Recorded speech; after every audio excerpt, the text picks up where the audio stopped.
Chair recognizes Ms. Lee from Pennsylvania for 5 minutes. Thank you, Mr. Chairman. Our country's founders believed that taxation without representation was tyrannical. It's been stated. The United States is the only democratic country that denies voting representation on the national level to the residents of the capital. I'm sure it's no coincidence that those residents that our colleagues on the other side of the aisle are seeking to oversee without representation are over 45% Black. This tenet of no taxation without representation helped launch the American Revolution as enshrined in the Declaration of Independence. Yet Congress requires the nearly 700,000 DC residents to pay all federal taxes, but denies them voter representation in Congress. Mayor Bowser, do you think not having 2 senators to represent DC has impacted federal funding and policies?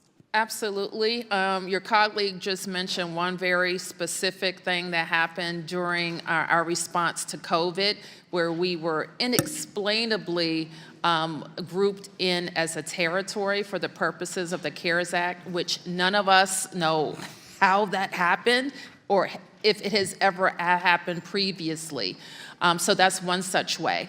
I also think not having 2 senators for the district impacts this region. Maryland, DC, and Virginia, over 4 million people making up this DMV region with 2 senators when we should have 6 senators. And we know how important that will be in discussions, regional discussions, for example, like how we're going to fund Washington Union Station. It's going to be a spectacular renovation, cost $8 billion.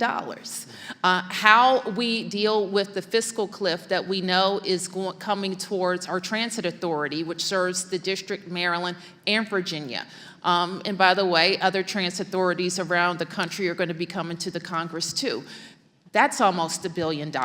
So we know, in having 6 senators represent this more than 4 million person region, is representative democracy. Absolutely. Thank you so much for those examples.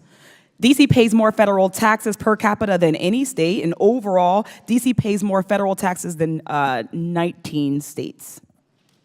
The last 2 states to enter the union, Alaska and Hawaii, combined pay half the federal taxes DC pays.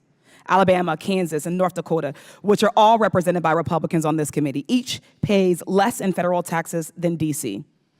On a per capita basis, DC pays 5 times the federal taxes of Chairman Comer's home state of Kentucky. Mayor Bowser, as a 5th-generation Washingtonian yourself and the elected mayor of the nearly 700,000 DC residents, what do you hear from your constituents about being taxed without voting representation in Congress? Well, I will tell you, Congressman, it's changing. I mean, we've always been proud to pay our fair share, and you just outlined how we actually pay more. We give more to the federal government than we get back, and frequently some people think we're agency of the federal government. Some people think that everything that we have has been paid by federal tax dollars, and that couldn't be worse than the truth. People have started to say to me, Mayor, why are we paying taxes? Why don't we withhold our taxes and see what happens? And so I think that we're proud Americans. We're proud to host the federal government and to pay our fair share. But enough's enough. Our congresswoman should be able to vote for us. Just look at all of the things that she's been able to accomplish for the district. Taking advantage of federal lands, creating jobs, turning underutilized park space into active spaces. And we know that we could do so much more with the votes that our American citizenship should guarantee. Thank you. DC residents have been petitioning for voting representation in Congress for over 200 years. But instead of acting on that, this Republican-led Congress has taken every chance to strike down the will of the people and encroach on their ability to self-govern. The people and the residents of DC don't want to be able to sightsee Congress people and senators in restaurants and bars, and they don't want to see y'all driving by and blocking traffic in your Black Suburbans. They want their own representation. Taxation without representation is as wrong today as it was in 1776. Yet this shameful practice is alive and well in our nation's capital. Since day one, the heart of this issue has been impeding Black political power, let's just say it. When DC becomes a state, it will have the highest proportion of Black residents of any state. We need to affirm their right to self-determination. Admitting DC into the union would right this wrong. I yield back.